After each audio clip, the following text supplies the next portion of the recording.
It's almost coming up to the kick-off hour, so I'm going to gently start with a bit of preamble for everyone, them that missed it just before, just to let everyone know we are recording this session, so if you'd rather keep your camera off, we completely understand. But as we are recording, we'd be super grateful if everyone refrained from naming names. Let's not point fingers at the guilty and accidentally defaming anyone on this occasion. That would be good. And can I ask everyone to keep their mics off who isn't actually talking, because that's just vile when that happens, isn't it? Mark Simpson at Rose Bruford is very kindly room wrangling for us this afternoon. If anyone has questions that they would rather not put in the chat, then feel free to DM Mark and he will feed it in quietly as appropriate throughout the course of the session. If you do have questions, we would love you to put them into the chat with the word question in front of it, and we'll try and call you into the conversation if there seems to be an appropriate point to do that. So welcome everyone, thank you for coming to this joint session between the Production Management Forum and Rose Bruford College. We hope this will be the first in what will be a series of meetings in the weeks and months ahead on the topic of Reset Better. Reset Better is the working title of a project supported by the PMF, whose aims are to promote cultural change in the way we traditionally produce theatre. In practical terms, that's not necessarily limited to, but includes things like looking to find ways to work 5-day weeks, 2-session days, job flexibility, in short, working smarter for the benefit of everyone, all stakeholders, as we create great theatre. Our audience today on this Zoom session consists of soon-to-graduate Rose Bruford students from the Design, Management, Technical Arts programmes, as well as colleagues from all sectors of the industry, and we're very grateful that everyone came, especially it was a fairly hastily put together panel, so thank you everyone. This session's only an hour, it'll fly by. At the end, we'll drop some links into the chat, and we'd ask you to pencil a date in your diary for the second panel discussion in a couple of weeks' time. And as I say, if you have questions, we will try to cover them as we go. Please drop them into the chat. That covers housekeeping. I'm trying to speed us along, so I'm going to do introductions on behalf of everybody, just so we can get into the conversation. So, but maybe my colleagues would like to wave, and I suspect you might like to go into gallery view, folk that are watching, and colleagues, as you wave, twitch your mic on, and then people will see you on their screen. So, starting with Fee Fraser, is a freelance production manager based in Edinburgh. She's the production manager for the Edinburgh International Children's Festival, for Gridiron and Scotland's foremost international touring company Vanishing Point, and many other companies like the National Theatre of Scotland, Traverse Theatre, the Royal Lyceum. It's a very impressive CV, Fee. Fee is part of the freelance task force, and in 2020 researched the working conditions and the landscape for freelancers in the Scottish theatre industry. Anna Enold Danilov, I hope I said that right, Anna, trained in design and directing, and her professional credits have taken her all over Europe and beyond, and she joins us today in her capacity as co-founder and joint CEO of Parents and Carers in Performing Arts, PIPA, which supports the performing arts organisations to implement effective strategies to ensure that they are able to attract and retain a diverse and flexible workforce inclusive of carers and parents. We also have with us Ollie Brown, trained at Bristol Old Vic Theatre School and is currently Head of Production and Technical at Whole Truck, production managing and leading the technical team there. Oliver is also on the committee for the Production Managers Forum, leading on the mentoring scheme for aspiring production managers. And Ollie brings with him today some interesting information about the kind of work that they've implemented at Whole Truck, which ties into this Reset Better agenda. David Evans is Head of Production at National Theatre Wales, a board member of the ABTT, Association of British Theatre Technicians, an active member and advocate for SIPA, the Sustainability in Production Alliance, and since 2018 is the chair of the PMF, and actually is an honorary fellow of Rose Bruford College, so there's a neat tie-up there. I'm hoping Tony Gale is going to be joining us, but he sent his apologies and is running late, so if and when Tony comes in the room, I will introduce Tony to everyone at that point. And Tony's in. Tony's right. Tony's in. Oh, Tony, thank you very much. I'm so sorry I didn't see you because I've got too many screens open. Tony is a freelance sound designer, mainly working in musical theatre and large theatrical events. He joins us not only as a freelancer, but as a member of Stage Sight, whose vision is to create an offstage workforce that is more reflective of our society today and inclusive of ethnicity, class and disability. And sorry, Tony, we didn't get a chance to speak beforehand. I'm looking forward to speaking to you in a bit. And Anthony Zammit will be a familiar figure to many of us here, as he's the head of productions at Rose Bruford College, as well as a career stage and company manager with over 30 years' experience, and was a founding member of Luna Cinema. So that's introductions. I'm whizzing through because, time is against us. This event brings together industry and education to look at ways that we might rebuild our sector with a focus on people. We're just about to pass the 1-year anniversary of our industry's closure, and during this unwelcome downtime, many of us have been in many Zoom forums just discussing, how do we really feel about going back to work? Do we want to go back to how it was before in a business as usual fashion? Or have things changed? Have we changed? Have we changed how we want to work in the future? So this first session, we're going to maybe just look at the landscape of how we put on shows before what I call the great pause, and why these conversations around reset better are so vital as we now start to ramp back up. So that's to contextualize. That's our panel of very interesting and informed people. I think there's about 200 years of experience on the panel, I'm not sure. And my name's Mark Shale. Some of you know me. I'm a stage manager and a production manager. So can we kind of kick off? Can I kick off with a question to maybe Fee? Fee, can you tell us a bit about the research that you undertook for last year, and what picture that painted about the stresses and concerns shared to you by backstage workers? Sure, yeah. So I'll post it in the chat again, but in, summer 2020, I was asked to be part of the freelance task force, which was set up by Fuel in London. And that brought together about 250 freelancers from all disciplines across theatre. And we basically were asked, and we were sponsored by an organisation, and we were asked to engage with freelancers in whatever way, shape or form we felt, was useful. I decided to make the pub chat a bit official, and met with individual groups of probably each time up to 10 people from each discipline. So across lighting, sound, video, stage management, all disciplines of stage management, stage and producers, and basically just chatted with them all and asked them to come up with a few thoughts and where they were. I posed some questions and then they came back with things. There was nothing new, I would say, probably in my findings, which was not a surprise, but also quite disappointing. And the big things are what we've talked about for years, the working times, hours, wages.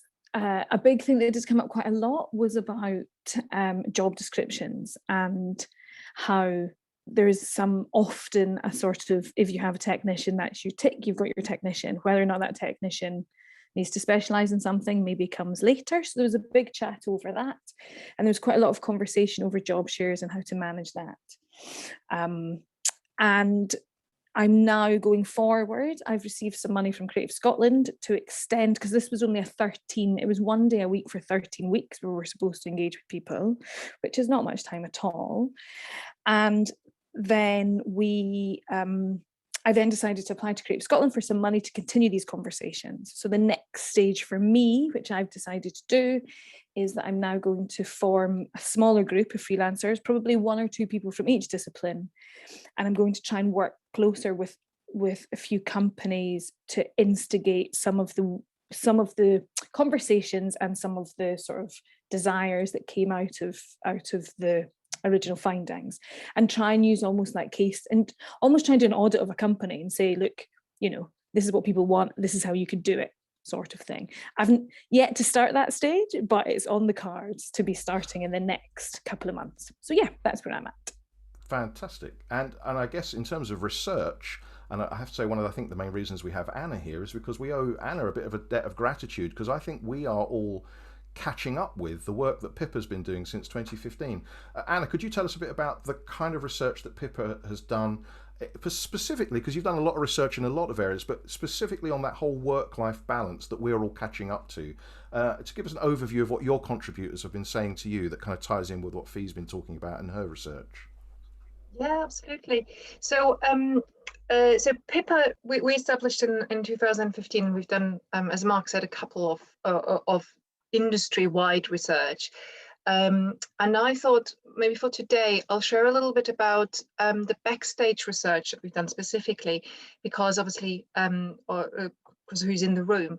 And it was really interesting because we conducted it in 2019. Everything is so late now. In 2019, and the findings are basically from pre-COVID. So it's quite interesting to then, use this maybe as a comparison ground for what is going to hopefully change after COVID. But one of the things that really stood out in the issues that backstage workers face was the poor work-life balance, and 95% of the respondents had said that they had real concerns with their work-life balance, that they had no support from employers when it came to managing their work life. There was no flexibility, and they were facing the classic, not classic, but the typical no meal breaks or no proper meal breaks.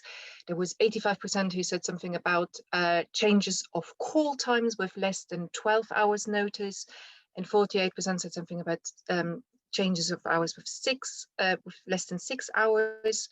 There were infringements of overnight and rest breaks, reported by a vast majority, and then an experiencing of involuntary and excessive overtime.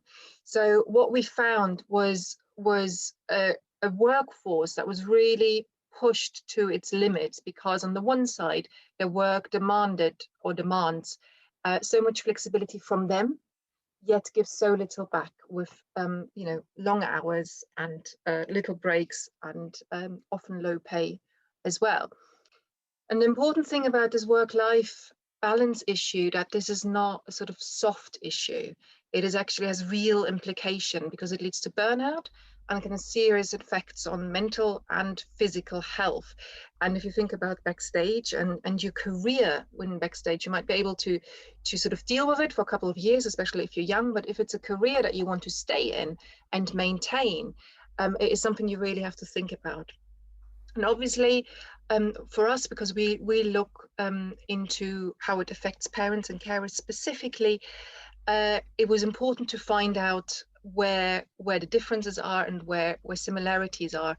Interestingly, in backstage, the challenges are almost similar between those who have and haven't got caring responsibilities. But when you look into how like what the challenges are, like the long unpredictable hours and antisocial hours, last minute scheduling, short notice of schedules and all of that, parents and carers on top obviously find that scheduling and affording childcare is one of the major issues. And then you find gender differences as well, because our research continuously finds that caring responsibilities keep falling to women predominantly. So what you then see is that mid-career you find more women, and in backstage it was 6 out of 10 women are changing their jobs because of their caring responsibilities backstage, in comparison to 2 out of 10 male workers. So you've got a real issue here in gender balance as well. And I know there's a real push in backstage to actually bring more women in there. So it's quite an interesting finding. So just over in general, what we had found before COVID was that 4 out of 10 people who had left the industry left because of their caring responsibilities. And now, because we just had done COVID research as well, we are seeing that 72%, so not 40%, but 72% are now thinking of leaving the industry because of an unsustainable career. So that really shows us that we need to do something. And PIPA has over the years built connections with the industry. So we've got now, we work very closely with partners with performing arts industries, be it membership organizations, be it unions, but also obviously theatres and producing companies themselves. And we have launched the Best Practice Charter several years ago now, which is a set of 10 guiding principles of what organizations can do to attract and retain a more flexible and diverse workforce, because it affects everybody. And on top of that, we are working with over 40 organizations, performing arts organizations together on a charter program where they trial new practices, they implement changes in their policies and their working practices and their resources, and we collect the case studies from it, and we provide tools to support organizations to go through that change.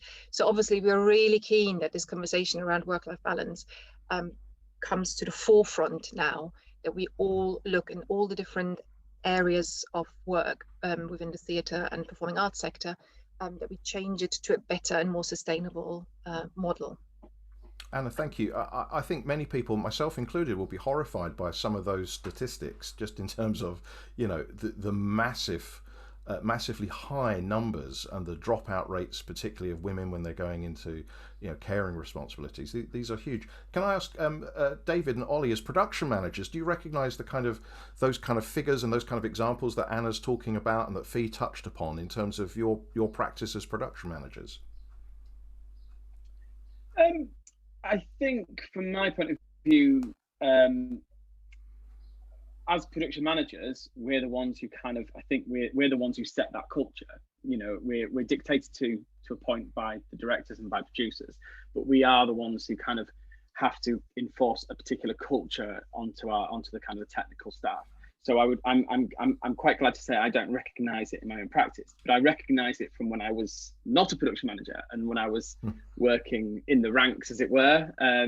You know, and we all did those days when you walk in, you do a couple of kids shows, get them out, get another comedian or something in at the night, and then let them out, and then do an overnight rig, and you've ended up in a, you know, 19-20 hours day, and you're ready to say a lot of 4-letter words at some people. But you know, I think there is a real appetite from production managers' point of view. Like we had a town hall, Mark, you were there. We had a town hall and production managers forum last week. I want to say last week. I don't know. The COVID days just all meld to one. And there's such an appetite, and I think as production managers, we're the ones who can kind of really enforce a particular culture. And I think there's a point where we might end up being quite unpopular with producers and might become unpopular with some directors, but we need to be the ones that are really fighting for that change. And I think there's a real appetite. And I know that since, you know, I've become, you know, in my days as production management, I've been very forceful in kind of really avoiding the statistics that unfortunately Pippa have found. And I remember I was sat in the meeting when I think you first kind of shared those, Anna. It was the last thing I went to before COVID at the other palace, and it was shocking. It was upsetting to see that this is what, you know, wider in the industry, this is what people have to deal with. David? Well, obviously none of it applies in my work as well. Go with that caveat. Yeah, I mean, I think there's an industry we have been caught in a sort of pattern of behaviour. I mean, I think one of the most interesting things is that we've been, you know, the structure in which we make work has been the same for the last 20 years, and yet we've introduced audio, the AV department, and yet we haven't extended production periods. You know, somehow or other that's supposed to squeeze in, and the only place that squeezes in is overnight. You know, we're trapped in this sort of behaviour, which we utterly subsidise ourselves. You know, people make themselves work harder because we all think that we love the industry, and that we're, you know, and we have, you know, we're really privileged to be part of it, and we subsidise it with our own time, which is massively indulgent, and also then is very sort of, you know, it cuts out huge sections of the community who don't have the wherewithal to be able to, you know, work 12, 14, 18-hour days. You don't have caring responsibilities, financially have, you know, backup, etc., etc. And the bizarre thing is we have an industry that we love passionately and we want other people to join. But if you look at it objectively, it's crap. The living conditions are appalling. And if we're ever going to become diverse in any form of way, we have to rectify and turn this into an industry where people can actually have a life outside the industry, because the industry demands complete commitment and yet spits you out at the end.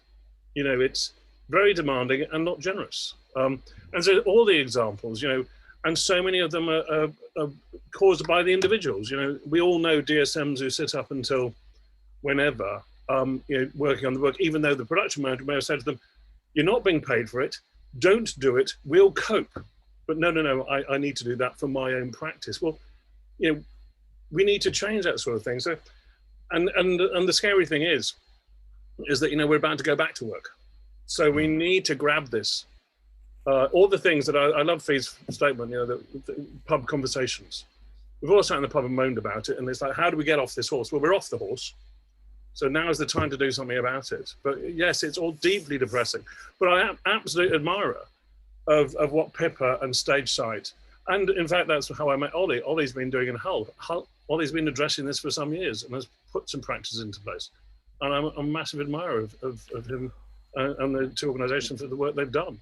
Well, we're definitely going to want to talk to Ollie about some of the practical things that Hull have put in place, and maybe we can come on to that shortly. I want to just maybe bring in Tony and Anthony, just because Dave has just stated quite categorically that the industry's crap, and you guys have been knocking around for a bit, working these kind of excessive hours in this crap that we're all living through. And I agree. I think Fee's note that this is the pub conversation. This is the pub conversation that we've all had for certainly longer than 20 years. I mean, for a very long time, it has always been crap. And Anthony, and then maybe Tony, what's your thoughts on that in terms of your lived experience? Well, I spent over 23 years touring, and it got to the point where I think you can only go to Cambridge Arts Centre so many times and still be smiling. And that's no disrespect to Cambridge Arts Centre, but February unloading 2 wagons in the cold in a horrible little alleyway entrance, getting really, but I genuinely did love my touring days, but it was at a huge cost, and I don't think you realize the cost until it's too late in that sense. So I made the exception to stop touring and try something else, because it was blatantly evident that my home life was next to non-existent, because as a company manager, my phone was constantly on. I was a 24-hour kind of reservoir for issues, problems, Sunday traveling so I could do the Monday get-in, all the above. But I mean, there are very few shows I think, God, I wish I'd gone to catering college, as opposed to drama school and did what I do.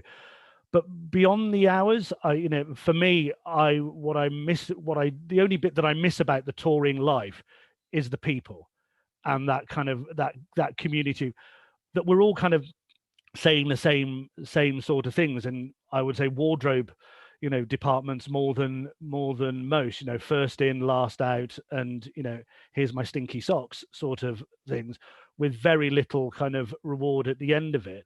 But we are victims of our own kind of, the fact that we don't turn around and say, you know what, this is beyond the pale. Why am I doing this? Because we feel that, well, I always felt that if I kicked up too much, then that would negate me getting my next job, and that's the wrong mindset to be in. But I think that what we should hopefully be aiming to do, and it starts at drama school training, is change that mindset. So where from many years we've tried our damnedest to replicate industry practice for the first time, certainly in my career, because everyone's got off the horse because of COVID. Now is that opportunity to read, for us to embed practice into the industry moving forward. And I think that movement is where it should be starting. But it's about getting production managers, producers, and directors on board again. Actually, this benefits everyone. As I think you've said in the past, Mark, kind of restful, happy productions produces happy, productive art.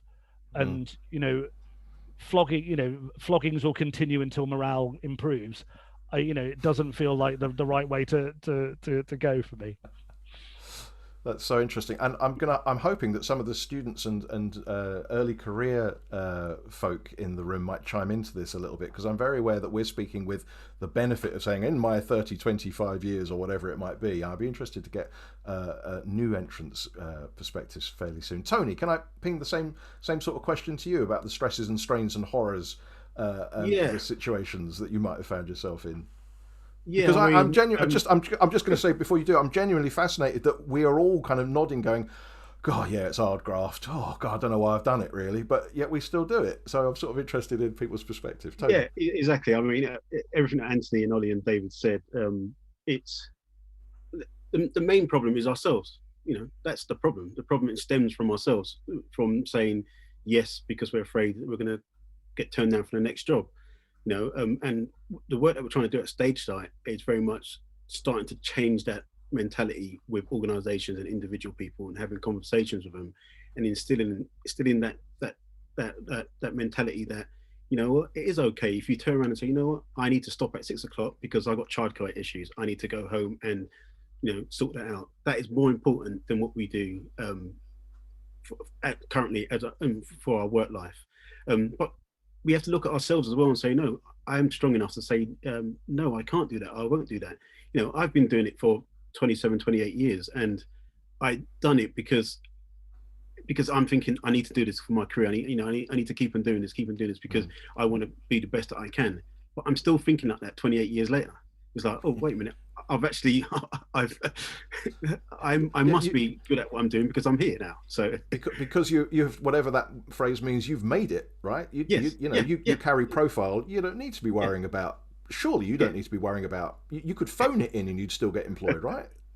Yeah, exactly. So it's, changing that mentality, and Anthony touched on it. It's getting into the drama colleges, getting into schools, getting into community centres, and saying, look, we've got a great industry here, but we have to work with you to allow these people to come into our industry and see what it's really about, and change our practices. Because at the moment, if you told people what it really was like, they look at you and say, sorry, I'm quite happy working for Sainsbury's delivering food. And that's why a lot of people have left the industry, as Anna touched on, which is really sad. But ultimately, it comes down to money as well. The people who invest in our industry, producers or arts council funding, they need to budget for extended production periods, extended crews and cast or backstage working forward, so people can have that flexibility in time and that work-life balance.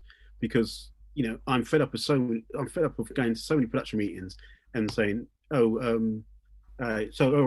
you want a state-of-the-art sound system that can deliver 120 decibels in every seat everywhere all the time, but am I going to pay you for a Walkman price? So, or iPod price.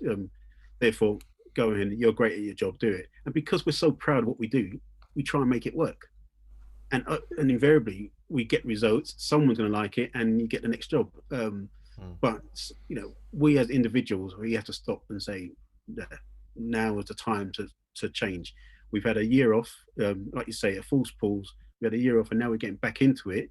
We got to make sure it's up to us. It's not up to producers or theatre owners. It's up to us as individuals to make sure we go back with a better working practice and say, no, this can't happen anymore.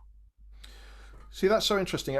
Everyone's sort of touching on this. It is us. I would also like to think that it is also others. I think we are all culpable and to blame, in as much as producers, directors, every director that's overrun every call that you've ever been in. Can we just go another half an hour? Yeah, okay, we'll do that. That's on us, but it's also on that director to not say put us in that position. Maybe I'd contend. But I think that's super interesting, that idea of self-exploiting, that we're victims of our own successfulness, I think. Anna? I think it's interesting because it's interesting to sort of think about the age and experience, but what it comes down to is role models. So if you see that the way to get to the next job or to the higher position or whatever it is that you're after is by adhering to how this has always been done. I've done it this way, therefore you must do it this way. We perpetuate the same model. So it is a two-way street where those who are in the position, who are higher in their career, to be the role models and say, you know what, we are stopping here. We are not going to do overtime. We are going to take this lunch break. You know, I want you to go home over the weekend and see your family. Yes, of course you should leave earlier in order to pick up, or yes, your child is ill, or whatever it is that, you know, you need. But it is also for the next generation to put in these breaks and say, you know, I need to go. I want to go. I've got something else on. I can't stay. So that you've got both sides working towards the same aim. Because otherwise we keep doing, you know, this is how it's done. This is how it was done. We are built on tradition. You know, theatre is very tradition heavy. So if we could move that, you know, that I think is key. When we work with the organizations, what is interesting is sometimes to put up practices. So we talk a lot about job shares. Job shares for us are key in flexible working. And sometimes it happens that an organization does put up, you know, job shares, but nobody comes. And it is really about educating both sides that it's okay to ask for a job share. And the more, you know, people actually ask that, could this job be considered for a job share, the more an organization will be open to it.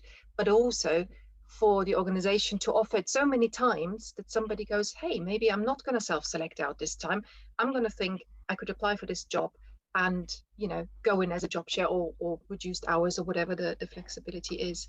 So it's really working towards the same model from all these different areas. That's so interesting. Ollie, you have a hand up. Yeah, I also wanted just to touch on something that Tony was saying about kind of about working with producers and stuff. And I think, as you know, as production managers, David, I think will may agree with this as well. Like, you know, we get to a white card model meeting, you know, we get that, and then we go off and we interrogate that model and work out how much it's going to cost to build, and we work out how much it's going to. We do all our full costings, and then go back to the designer and say, great, but not in budget. So can we think about doing X, Y, and Z? Do we ever actually, coming out of those model meetings, going, that's great, but the production schedule has this amount of time in, so we're not going to be able to achieve that without having to go into overtime and doing all these infringements. So can we think about changing X, Y, and Z? Now, we do it with finances, but why don't we do that with time? Some people may already. It's something that I just thought and thinking, actually, I probably will take forward from now. But, you know, it's that kind of, we don't treat people's time the same way as we treat finances, and we really should. That's a great point. Talking of great points, there was a message that came through from a participant, which I think is very pertinent to this conversation. People keep referring to the industry as if it's something separate from us, but the industry is us. It's what we make of it. If you feel it's unforgiving, that's because we, as a wider group, have made it that way. I have a huge amount of sympathy with that as a statement, but I think the industry as us is actually about a wider cultural understanding, isn't it? About historic, traditional practices. Anna mentioned about tradition. And the way we have always done it. We've always done it this way, therefore this is the way to do it. And the coming out this year has given us all an opportunity to pause and reflect on that. But look, here's my question, but sort of for anyone really in the panel, or maybe an audience that might want to chime in as well. Putting on shows has always been hard work, poorly paid, with the expectation of long antisocial hours, and perhaps that is just the cost of doing business, because no one's making a fortune out of this. Ollie's shaking his head. I'm just being contentious because clearly, you know, I'm just putting it in for a rise, really. But is this not the cost of doing business, or is our business model fundamentally flawed, David? I think it is in the UK. In America, this never happens. I mean, the idea of overrunning in America is laughable. And also, realistically, the theory of overrunning with an orchestra is laughable. I remember touring in Holland, and you do one-day touring in Holland, which you would do as 2 or 3 day touring, two-day fit-ups in the UK, and you'd still have lunch and you'd still have supper and you'd still put the show on. So I think we have just allowed ourselves, we permit directors we give them enough space to have that situation whereby they want extra time, and we buy into it. Oh yes, no, this is a really exciting time, we must complete that thing. Wouldn't happen elsewhere. We don't accept the parameters that are there. I think we absolutely, to some extent, have ourselves to blame for this. That was it. Tony. Yeah, I mean, just echoing what Dave was saying. I mean, basically, we've got to be less British and more more, dare I say it, European, you know, and American, because it's that whole British attitude. Oh yes, we must carry on. We must carry on. We're the best at what we do. We invented theatre, and you know, we must show everyone how we do things. It's like, well, to the detriment of our industry and ourselves. It's just the wrong way.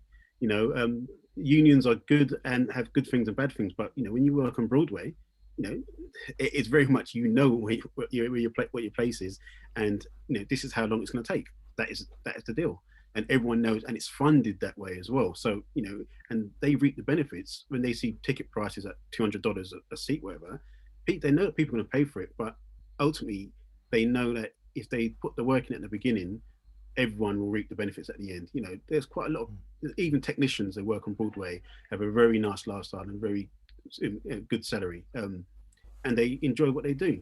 I mean, when they come over here into the UK and they work with British people, the Americans like it because they're not so tied to any restrictions, because it's very much, oh, you can do, oh, you mean you can carry on, we can carry on tuning the system in the middle of breaks. Surely everyone's got to stop and have a break.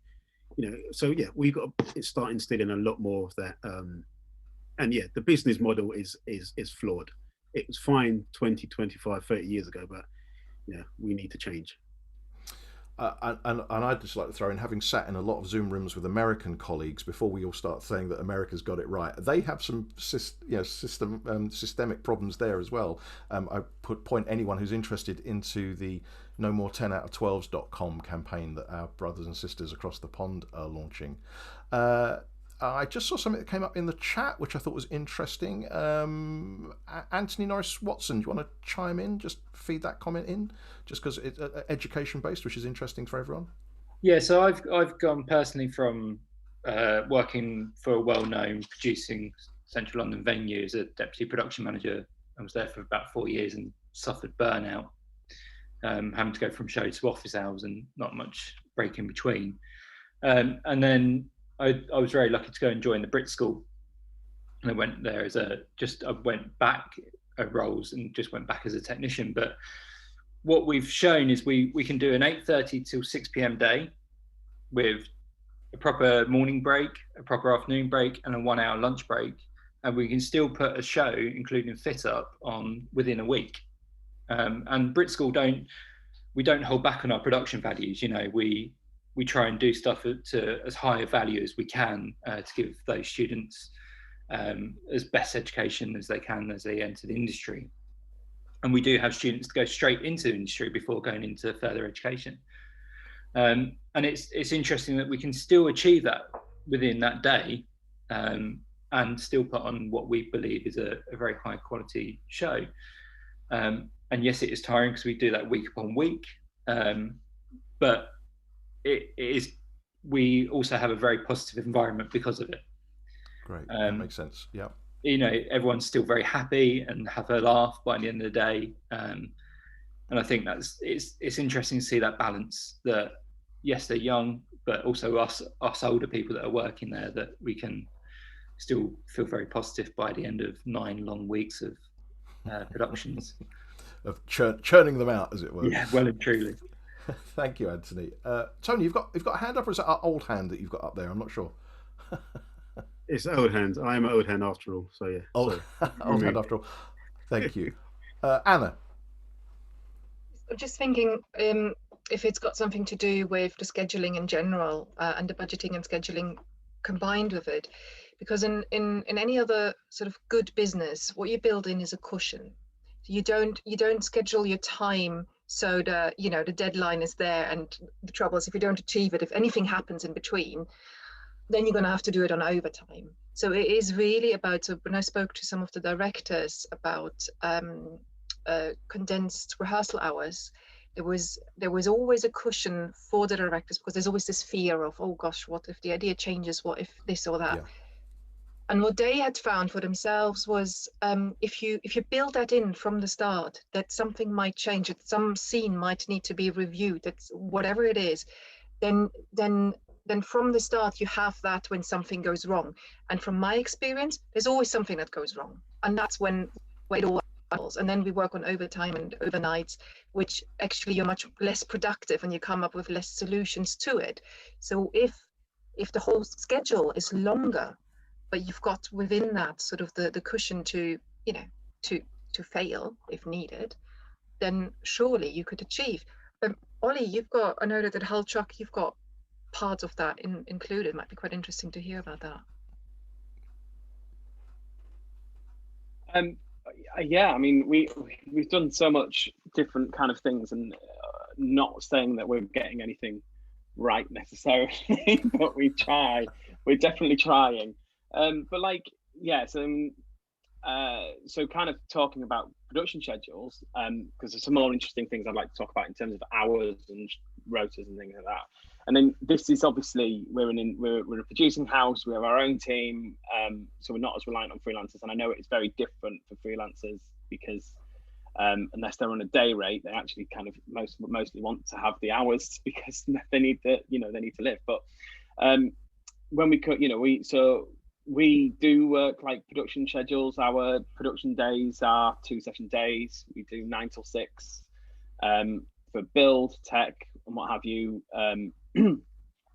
But we do have that cushion. That means that if we so happen to have to go into a 3-session day, then we have that cushion available at the evening. We're very, very strict.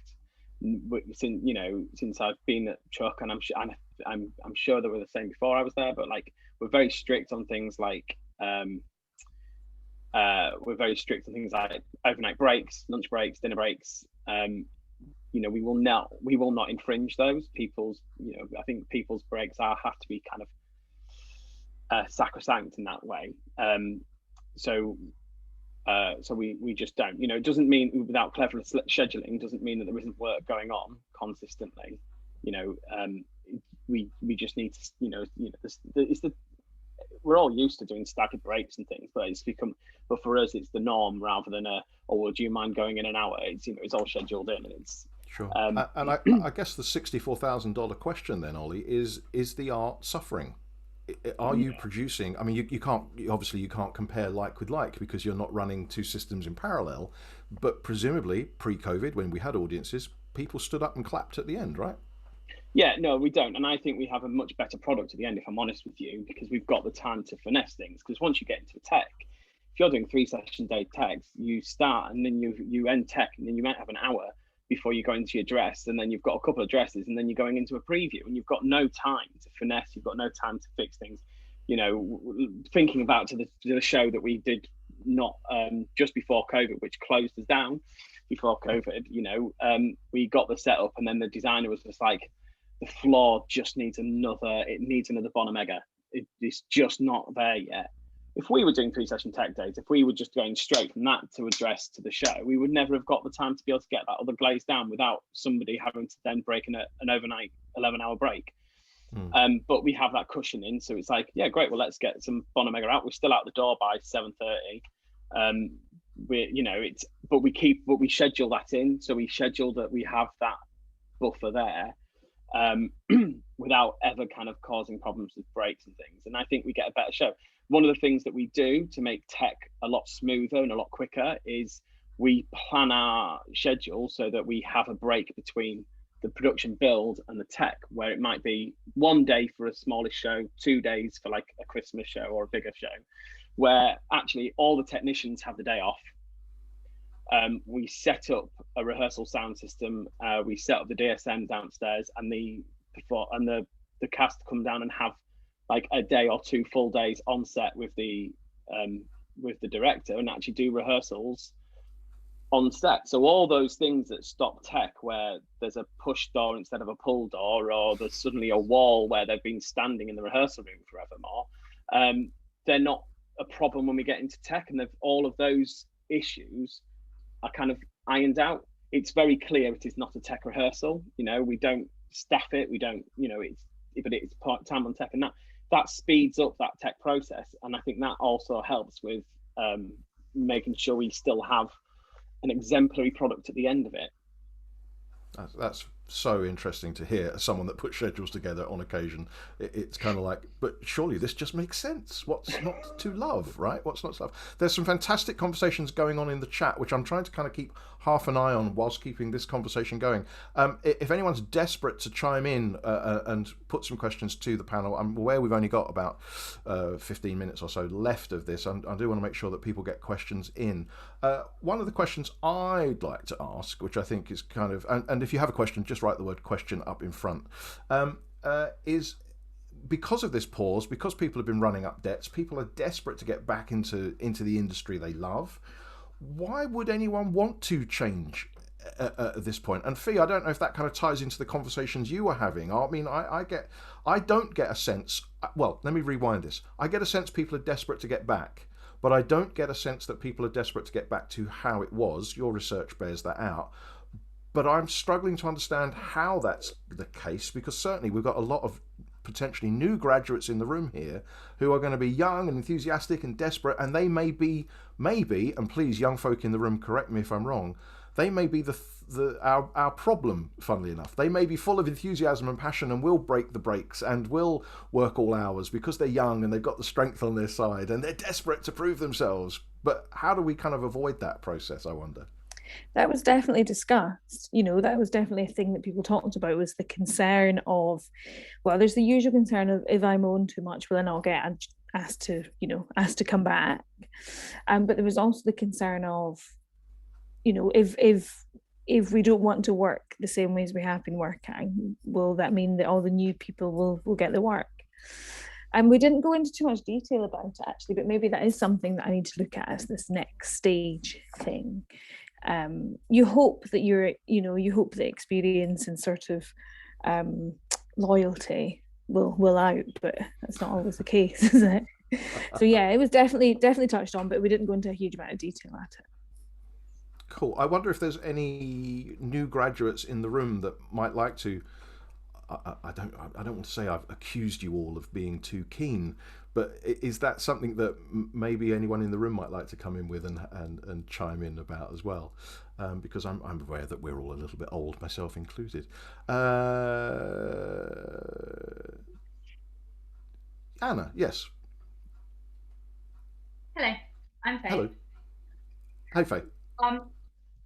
We were just saying how one of the like, I'm 27, I've worked in TIE and touring theatre in the past, but have come back to do a stage management MA at Guildford.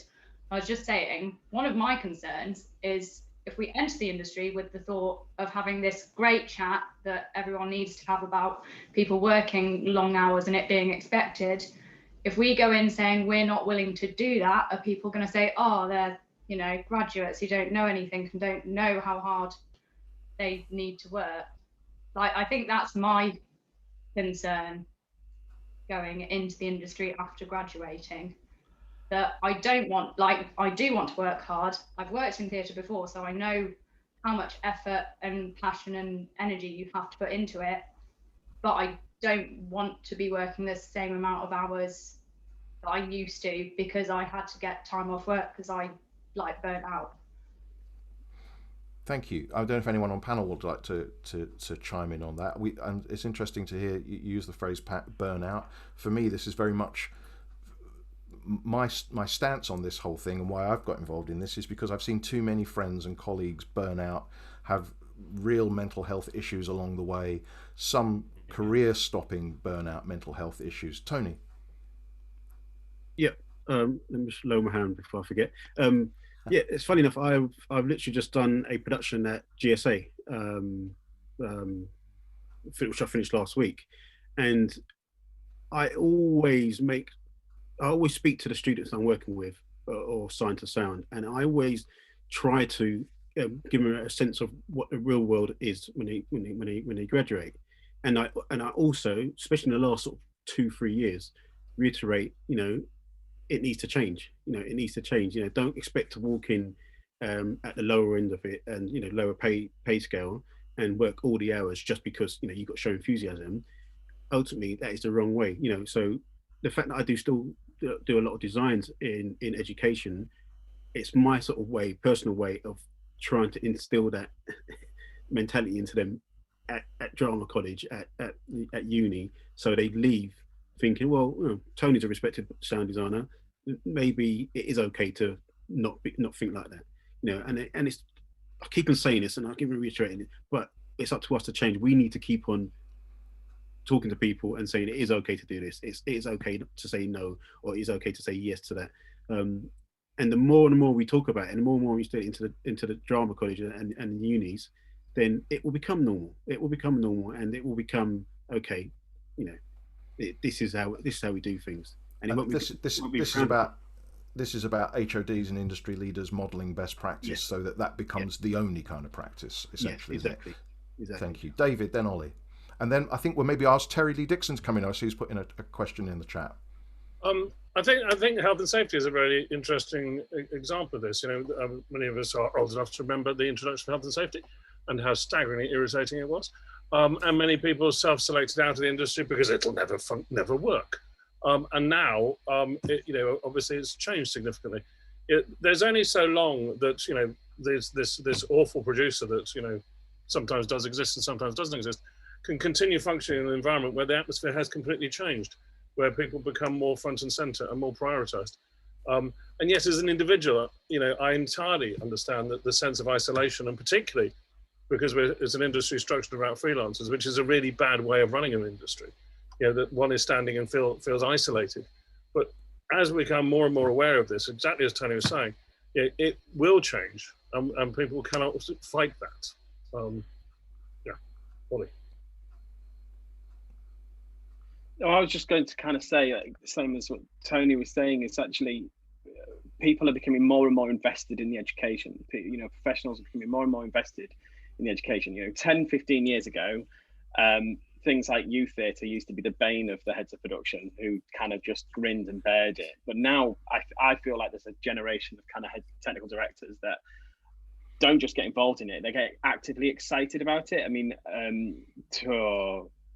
I can't remember how long ago it was, but 2 or 3 years ago, we set up a technical summer school, which was fully funded, and we did lots of case studies around it. So, and we presented to like UK Theatre, and we kind of presented it out to the wider kind of technical community.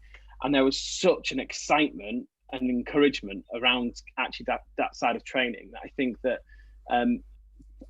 there is a generation of technical directors that are now in place that actively want to hear from graduates and actively want to know, because we're very aware. We in a couple of years ago, we had a PMF forum talking about this and we had some young student members kind of on the panel as well, and they were going, our generation, we're not going to really stick with it. We're a generation, we want to have that work-life balance. We don't want to be kind of burnt out. We're not going to work to it, and we're very aware that actually what we did in our youth, I got burnt out. I ended up going and being a teacher for a few years before coming back.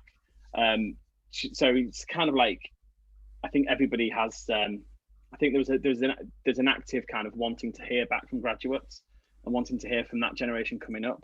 I don't think people are quite as dismissive as they once were. Yeah, I think that's super true. Forgive me, I'm very distracted. I'm getting tons of direct messages coming through to me, and some very interesting points and interesting questions. So I'll try and field as many of those as I can, but I'm aware that we're counting down on the clock. Terry Lee Dixon. Yeah, good afternoon, Mark, and thanks for taking the question. As I remember, I wrote it to you, and I apologise for disturbing you directly. My question, or my statement, is that most of what we've heard, almost everything we've heard today, has been about subsidised theatre.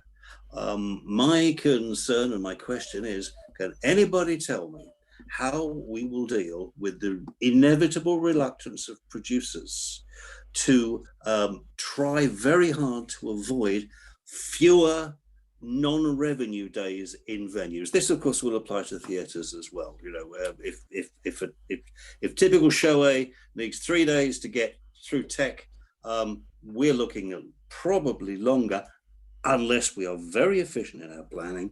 And I see a huge amount of change, a huge amount of reluctance by those producers to fund that sort of thing. Yes, I agree with what I think David said and Tony said as well about, eventually some of those producers will be embarrassed into working the way we feel they should. However, we all know that there are those out there who will never change.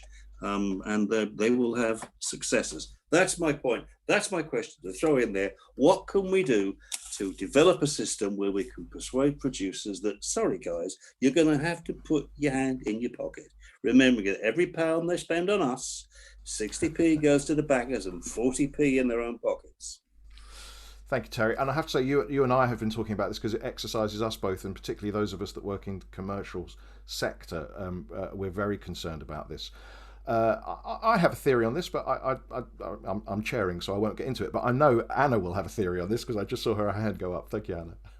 Just a very short theory. I think, funnily enough, that COVID is also bringing an opportunity here because producers fear loss, and they fear loss of well, let's start with what's happening on stage. So loss of actors, loss of everybody. So starting to budget with cover in mind when COVID can hit anybody, and that's got nothing to do with caring responsibilities or your age or whatever else you might bring into this. It is literally, you can get COVID, or you've been with somebody who had COVID and you have to self-isolate for 2 weeks. What's going to happen during production? That will affect everybody. So there is already a really good hook to bring to say, let's build in that. On the other side, and that's something that we also work on, is to bring in the unions and the membership organizations like UK Theatre to make it their campaign as well, so that they work towards it. So you really bring both sides together and see actually it makes business sense, but it also makes human sense. It's just my 2p for it.